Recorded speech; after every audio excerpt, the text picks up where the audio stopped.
What's good, everybody? It's Ron from Krush Audio. Hey, today I'm going to show you how to import audio in Logic Pro X.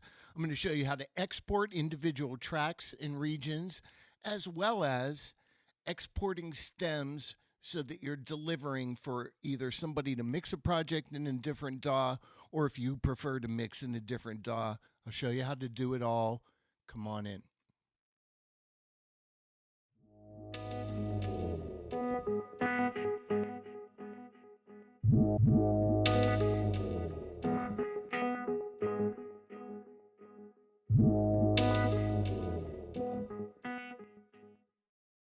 Okay, so what's good, everybody? First, I want to show you how to add an audio track. So we're going to use the shortcut here. We're going to do Option Command N, and it's going to bring up our window. And more than likely, 9 times out of 10, you're going to need a stereo audio track. Okay, so that's what we brought in here. Very simply, if you want to bring in audio into this channel, you can either go up here and come to Import Audio File, or as you can see, you can use the shortcut Shift Command I, and when I do that, it brings up this dialog box, and I can search my hard drive and bring in any audio I like. Okay? Second thing I want to show you is let's take this region here, and we'll loop it. Let's say we want this drum region.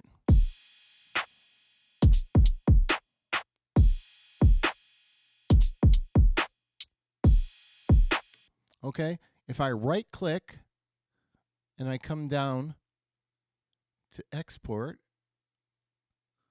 I can export as an audio file.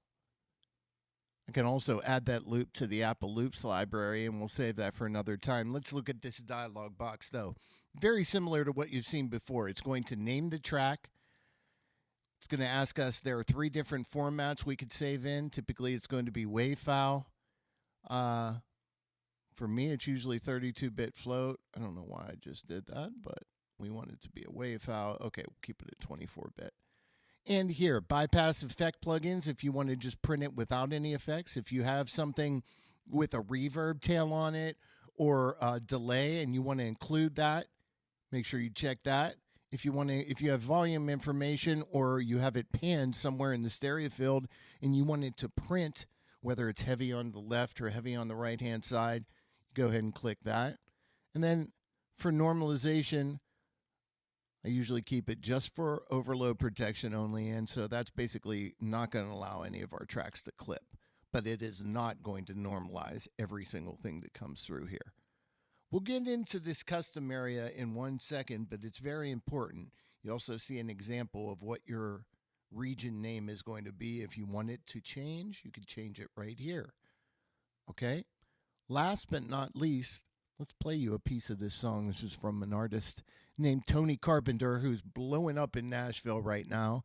And this is a little secret new single that hasn't been released yet. So I put hot sauce in my chips. I'm a firecracker. She's sexy and she from the D. She a fire hazard. She catch a bus, she come in town and then I fire after.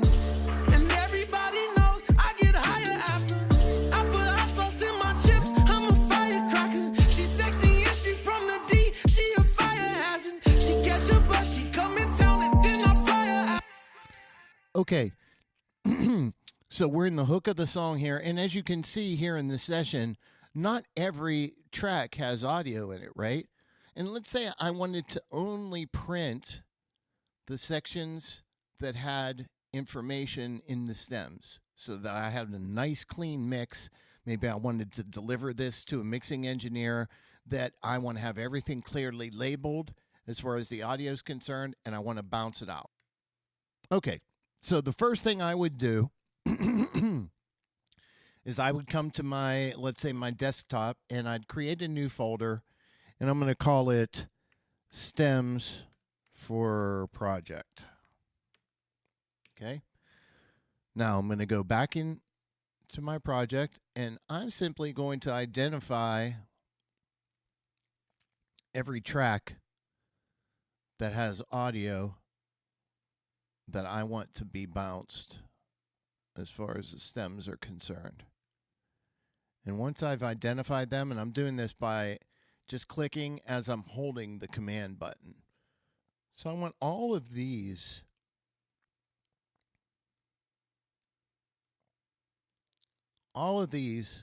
to be bounced out. I would go back up here to File. We're going to go Export, and this time it's going to be Tracks as Audio Files.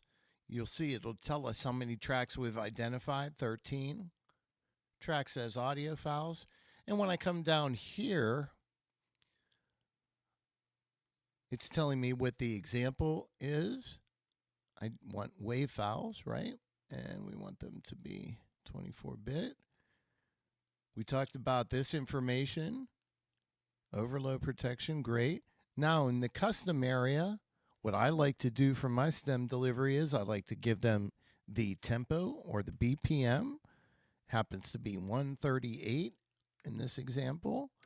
And I like to give them the key signature and tell them that the key is, in this particular one, is D minor. Now, it gives me an example of what each one of my stems are going to look like. So it's going to get identified by name of instrument, BPM, key. They've got all that information right here. I like to give a space right at the beginning of the custom so it separates everything out. So when they're looking at their files, they can clearly read exactly what it is. Once I'm happy with all of that, and I pick exactly where it's going to go on the desktop, right? I know that I put this on the desktop, stems for project. We're going to choose that, and we're going to hit export, and Logic is going to go through and export each one of these from beginning to end and give us a nice, neat order of our tracks, either for mixing in a different DAW for ourselves or for delivering to somebody else. Hope that helped you out. I'll talk to you real soon. Peace, everybody.